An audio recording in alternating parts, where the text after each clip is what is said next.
cracks me up big time. Hi, welcome to To Skim It. Pay no attention to the rockets. The rockets are awesome, but you don't get to see them today. Sorry.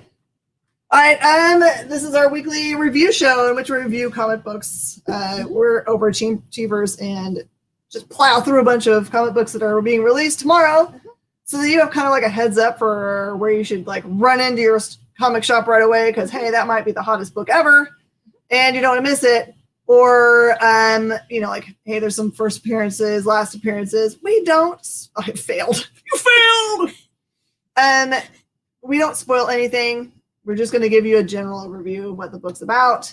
No spoilers. We're not those people.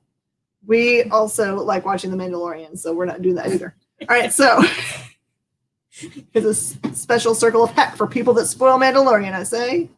All right, this is Piecemeal, Cullen Bunn. So Piecemeal by Cullen Bunn is advertised by him on his page today as being messing with your mind. And my mind has been messed with. I'm telling you, Cullen Bunn writes some of the very best mind messing stuff.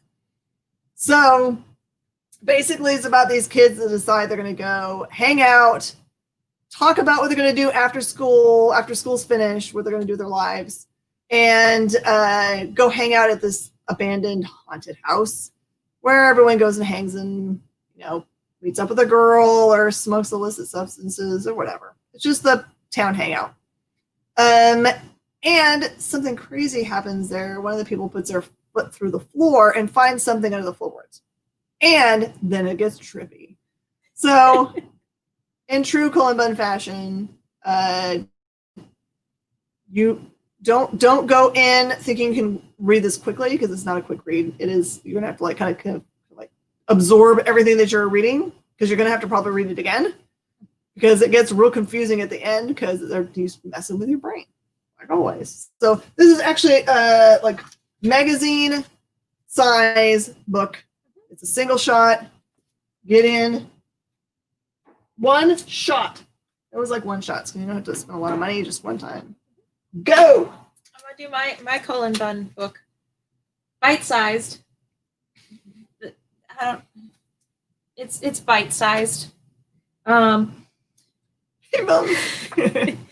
So this one takes place at Christmas.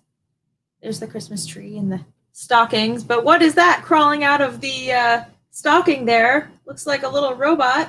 It's kind of cute, a little bit creepy looking, and the dog.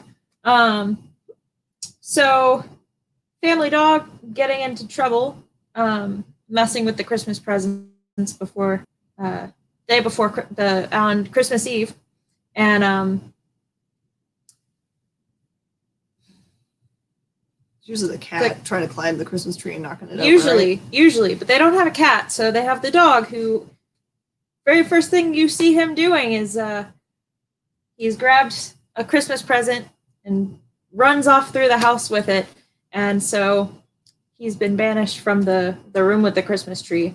But of course, he's a dog. He wants to get back in there, so of course he finds his way back in, and that's where I'm gonna leave it. But so this is gonna be. So we got to figure out where the thing in the stocking came from. And what's it gonna do next? Yeah, and what does the dog think of it? That's what I want to know. Okay, so the cover makes it look like it's kind of like a kid's book. Is it a kid's book? I wouldn't say like young kids, but I would definitely say it's a probably like 12 and up. Okay, so probably the youngest that AWA has put out. Yeah, I'm just because of the potential of the robot, but I don't know yet. This one could end up being creepy. It could end up being creepy, but it could also end up being an all ages book. I'm not 100% sure yet. Yeah, Piecemeal is a beginning to end story.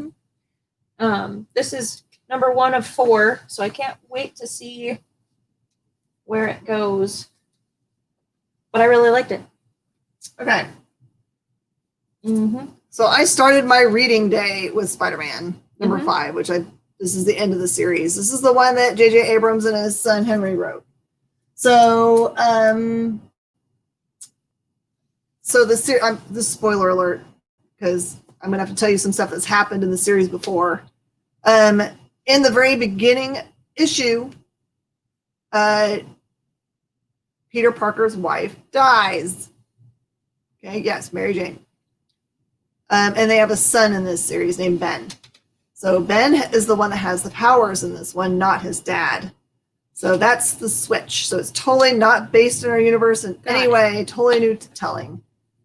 And where you start this book is that Peter Parker's been critically injured, and Ben has been captured by this weird bad guy, which we saw in the very first issue, named Cadaverous, who is trying to use Ben's blood to create some kind of formula to bring back his love or change himself. It gets really kind of a little bit weird, like, because I think he doesn't necessarily know what he really wants. And then some really emotional stuff happens in this issue. And no lie, there's not many comic books that actually make you cry. Like, there's some that are like, oh, that was sad. This one, I actually cried. So this was going to hit you in the feels. So good. If you haven't picked up this series at all, despite the fact that I just spoiled one tiny thing in the book, there's so much else that's going on in this series that you'll love. It's just like going in to watch like the Captain America movie, and Bucky's going to show up. It didn't spoil the movie that you knew that, right? So think about it that way. I cannot recommend more highly this little run of books. It's taken a long time for it to come out because COVID kind of like interfered with the timeline. Yeah. But definitely pick up number 5, 4, 3, 2, and 1, the Spider-Man, or at least put it on your wish list for the trade, because man, it's so good. Hey, Pam, highly recommend it. I'm gonna do Scarehood because we've been waiting on number 2. Yeah, I have to take this one home and read it because I love number 1 so much. So this one I'm gonna have to say what happened in the first one because spoilers, but we meet, oh gosh, what's his name? The dad. Oh, I don't remember his name either. I just know that there's a dad. Cause something. It takes place in Ireland, and it revolves around these 4 parents, and they are pretty much trying to,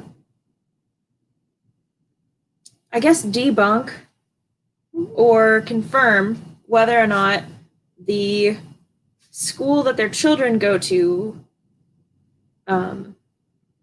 the auditorium,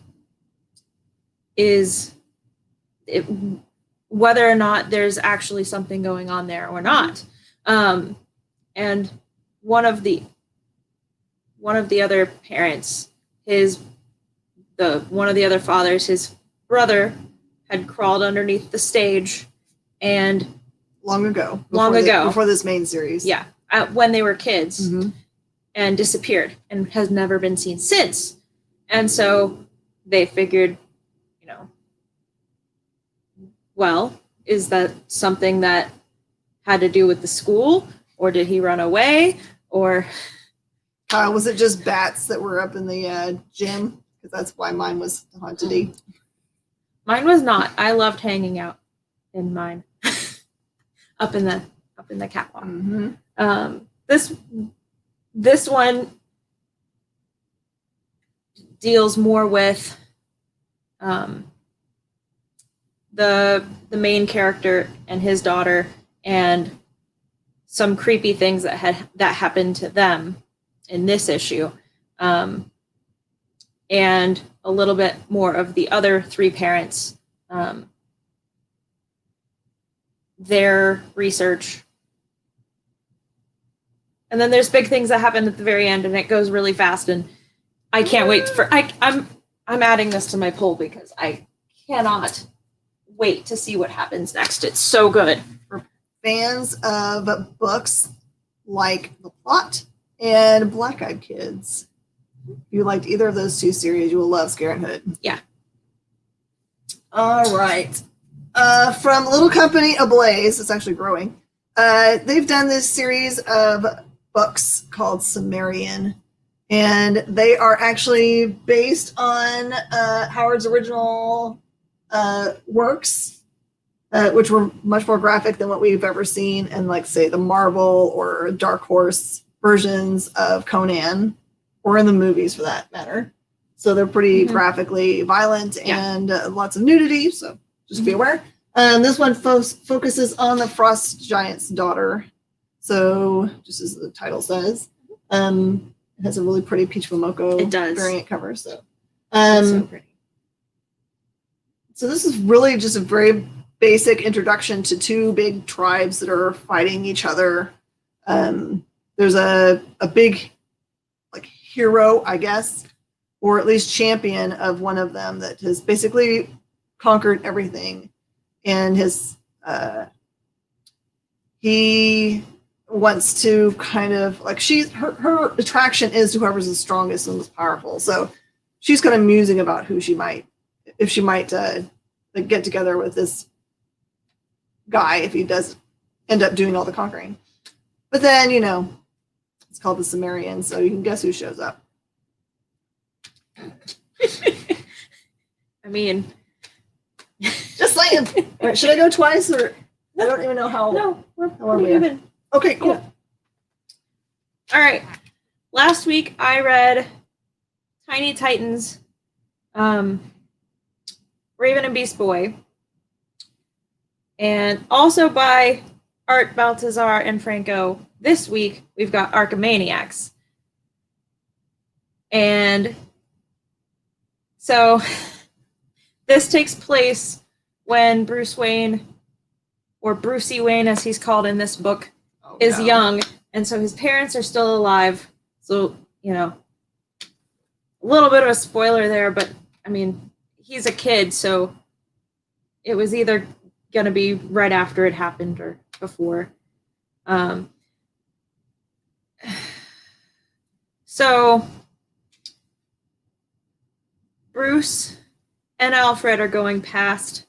They're walking home, and yes, walking. I don't know why, but I know. Me too. I'm totally doing it in my head too, Kyle. Humming away.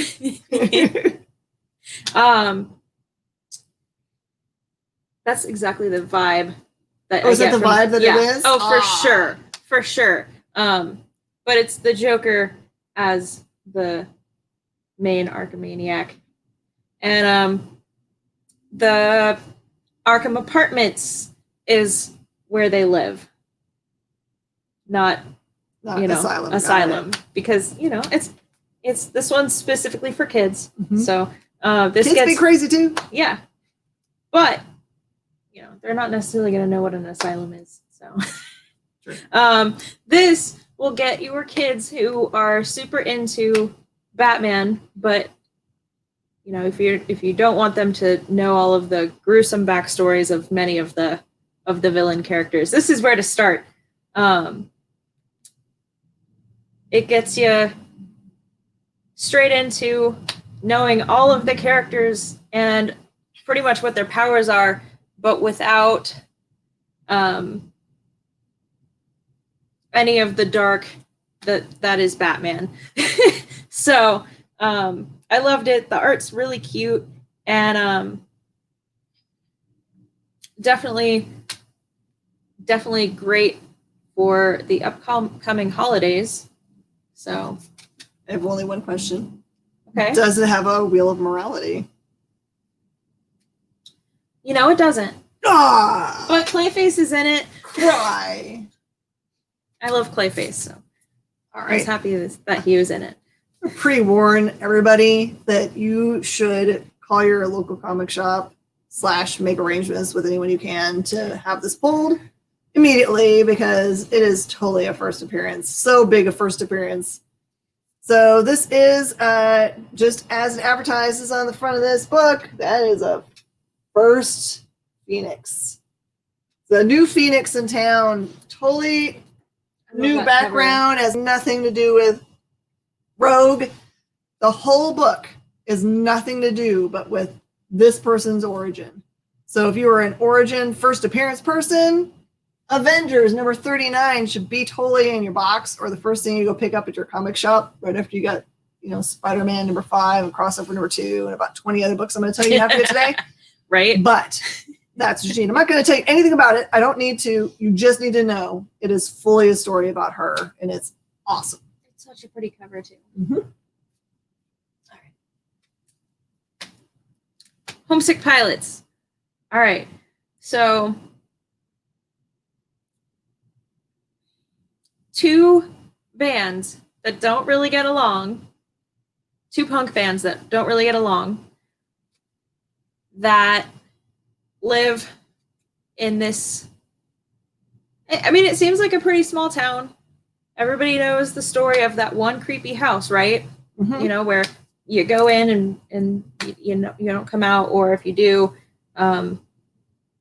seems like a theme. You pretty much just die right after. So these two bands that don't really get along, one of them has a very successful gig until it's shut down by the police, of course, because when you're in a punk band that tends to happen. At the somewhat recently abandoned bowling alley.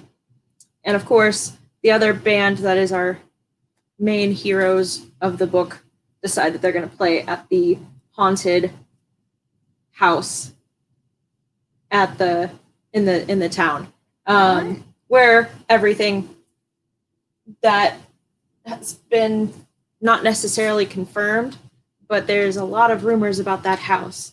And of course, they have to find out before they go play. So that's what happens in this issue. That sounds totally up your alley. It's so good. Okay. And the artwork is just like this. It's so pretty. Oh, I like that. Mm-hmm. That's gonna be Wingard. All right. Lock and Key. This is a 0 issue, which is a really fun look. This is actually a single story at the beginning about, it looks like a member of the Locke family, not of the Locke family that we've been following in the show, different generation, that suffers from, it looks like some kind of seizures. And it's all about his caretaker or family members finding, they've been trying to put him in the that key cupboard that heals people, and not having great results with that. And so trying to find something to give them joy. So it's just a really sweet tale. And then it also has in it a bunch of pages that actually show you all the keys and describe what they do. And it kind of does it like you're looking at the inside of a diary of one of the family members through time. Oh, that's really cool. Like even one of them, it looks like a little kid drew it, which is really sweet. And then it also has another Sandman. Hey, Paige! It also has another Sandman tale at the very end, which is kind of like a tease for another series. So it's actually quite a thick book. Yeah. This one. Batman Black and White #1. All new stories. It's all in black and white. I mean, And along with each story, it's got a little bit of information, pretty much like a mini bio of the writer and artist on each story. Nice. That's new. I don't think I've ever seen that happen. Yeah, it's pretty great. This one has 6 or 7 stories, I think, maybe 5 or 6. And then there's some pinups as well. Not really going to go into too much about the stories just because there's a lot of them and they're short, but did you have a favorite? I really liked the first one. The first one was by Tynan. And there was I think in the next, I think the next one has one by Tom King, because there wasn't one by Tom King in this one. But I'm really excited to see all of the different stories that they do. They are all very Batman focused, but there was one in particular that I also really liked. I can't remember who did it, but it was very much focused on him and what he remembers from his parents' death. Ooh. So I really liked that one a lot too. Speaking of parents' deaths, I've got something that ties in. Tales from the Dark Multiverse Flashpoint is actually kind of a crazy long tale that presupposes that Reverse Flash tries something crazy and we end up with Reverse Speed Force, but it's Dark Reverse Speed Force, which results in him having all kinds of weird powers. Powerful enough that he tries to take over everything, including planting a president that he controls. Pretty much tells the president, you can be the president, but I want to own America. And in this dark multiverse, America has trouble with the Atlanteans are always trying to attack them, it looks like, and then also the Amazons. So he kind of promises America he'll protect them from those guys, and then doesn't really bother doing anything.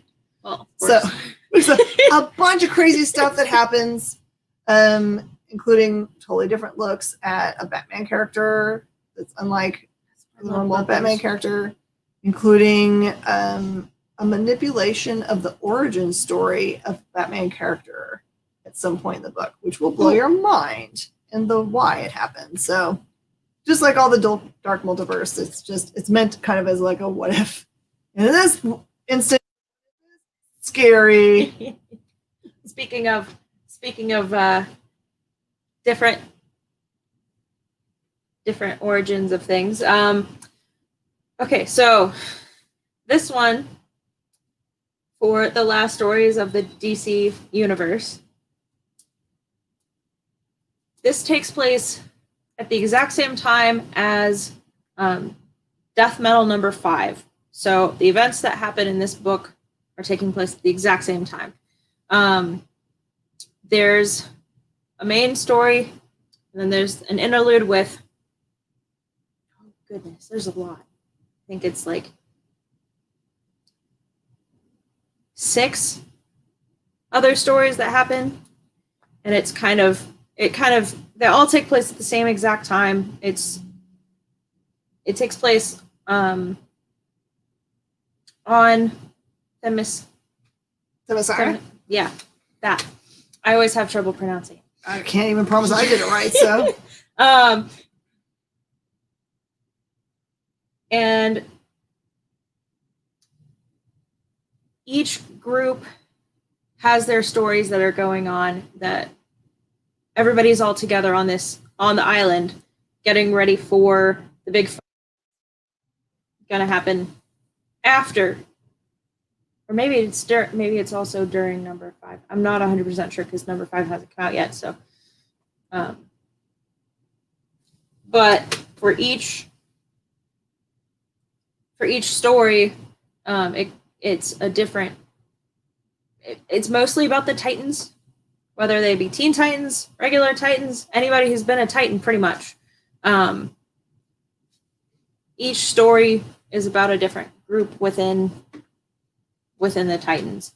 One of them, I almost cried, but I read it fast, so there was some really happy parts. But the rest of the time she was going. Well, that's her happy, excited sound that she makes on the other side of the table, and I know she's reading something she loves. The story by Gail Simone in this book, oh my gosh, Gail needs to write all of it in an actual book, because it was so good. Gail's so good. Yes, it's so good. I love this. I love this book. It's on my list. She was like, we need to order a million more of these. I'm buying pretty a bunch sure of them this series is close to being finished. So I'm buying a couple of them myself. Okay, there you go. Yes. Hannah's going to corner the market. Watch out. No, I'm going to give them to people. Oh, excellent. For Christmas. Yeah, that's great. Maybe after Christmas. That's a great idea. Yeah. All right. I'm sorry. I picked up the nullified version cover of this, Oh. but this is Venom 31. Venom 31. Part of this crazy journey through the King of Black storyline. Yep. This one kind of looks like it's a Dire Straits end of the book, because we actually have Null actually on planet, actually on planet, and close enough to actually have Eddie near him, and therefore the symbiote that Eddie has. And gets real serious. All Eddie cares about is protecting his son. But he doesn't have really anyone to tell that to. It's a very one-on-one situation. And he does cry out for help, but it's also another like heartbreaking moment. It looks pretty dire, honestly. Dire, yes. Dire is what I'm going to call this one. But hey, the series is called Venom, so probably it'll be okay in the end. My hope. This one's a pretty key thing. It's not like a first appearance or last appearance or anything that I can tell, but very important events. All right. DC's Very Merry Multiverse. Yes, there is one Hanukkah story in it, and it's awesome. There's also one New Year's story. There's a Ragman story, so if you like Ragman, I know. There's hardly ever any Ragman I stories. know. I like him. I love Ragman too, and I was really happy about it. There's a Harley story in this, so if you're a Harley fan, and especially if you like those campy, well, not really campy, but like the normal trope of, okay, you know, everything's terrible, and so now some angel is going to have to come and show me, you know, what there is to live for, or, you know, what if everything had been different. So this one actually goes through that with Harley Quinn. So, because she's like, oh, every story that I'm in revolves around the Joker. So, how's the Hanukkah story not about Ragman? You know, I don't. Reasons. But yeah, this one's an 80-page giant, so get some time to read this one. There's a couple stories that I had to kind of skim just because of time, but lots of first appearances in this book, and lots of, I guess, different versions of characters. It's so good, though. So one of the books that we've read today does have the first appearance of one of the future state characters. Do you know which one it is? Is it the one you read? No. Oh, well then it's most likely the Multiverse one. Yep. I think it's Multiverse. Yeah. Although, don't miss. Yeah. I don't think it's that one. All right. No. But there were definitely new characters in the last stories of the DC universe as well. Nice. So. All right. And, of course, spoiler alert. We should have known, right? When the last issue of Captain Marvel was so hot, and it was the first appearance of Bridget, who's Thor's daughter, and the son of Namor, that we should have known that they were introduced in that issue, so probably there was something important was going to happen in this one. And sure enough, dadgummit, it's super important, and many things happen. I'm not going to tell you anything else. It's just, it develops those characters much more. You learn who, I'll tell you this at least, that you learn who one of their mothers is. You did not know. That might destroy your brain. So there you have it. I forgot we both read those. You are going to have to do your... I'm going to Sword. Mm-hmm. Okay. Sword. Number 1, it comes right out of the Ten of Swords storyline. This one focuses mostly on them using Krakoa technology to put a Krakoa-linked what are they called? Space station above the Earth. I think it's above the Earth. It's the assumed place it is. So it's basically making this team, just like there used to be a team off of Flight Up in that was a Captain Marvel run group that ran that cool space station. This is a totally different one, all led by, of course, Krakoan mutant folk. So some of them you might know and some you might not know. It's a kind of a neat development. And if you like Magneto, he's still sassy as ever. Hey, Susie! So a good launch to a new series. Is it the most key issue in your entire life? Probably not, but it's a good tie-in to all of the things that are happening with Hickman's stuff. Well, so if you're a completist, you must have. I'm gonna do this one. Okay, you can totally do it. Well, we can both do it, but we both read it. We'll do this one first. So in the first, this is number 2. So we'll go over what happened in number 1 first. The Giga were these giant mechs that one day they just kind of stopped moving and people just started living in them. Mm-hmm. They were like just sitting down on the ground. Mm-hmm. But there were still some that were called, they still moved. I can't remember what they were called. And the end of the issue 1, they found one that was essentially murdered. Yeah. But the thing you need to know that's most important about the Giga universe is that there's an entire religion built around these places that they live in, which are Giga, which are these big mechs. Yeah. They even have... There's a Bible that's involved that's got verses that they throw in the book. It's pretty cool. And so we meet...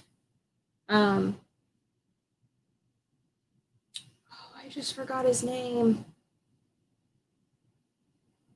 The kid in the...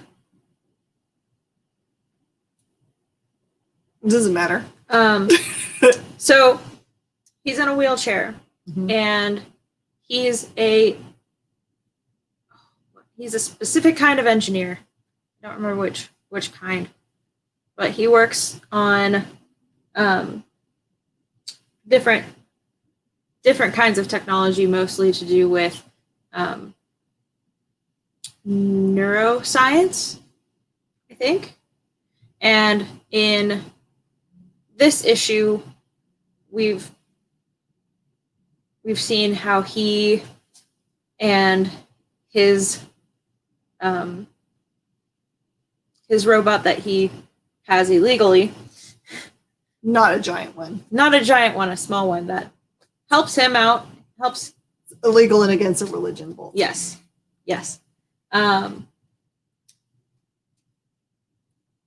He's trying to fix his robot's brain in the first issue.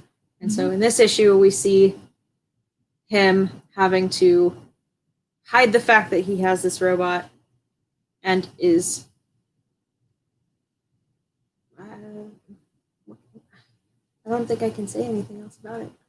No. He's been arrested. And that's all we can really say. Yeah. All right. The art is phenomenal, though. I love it.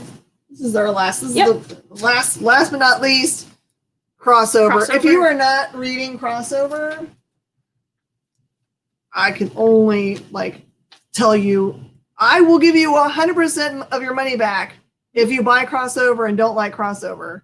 The caveat has to be that you would like comic books in any form or fashion. If you hate comic books as a medium, then why are you watching this show? Yeah. It's kind of crazy. But yes. So if you've ever liked any comic of any kind from any genre, you will love crossover.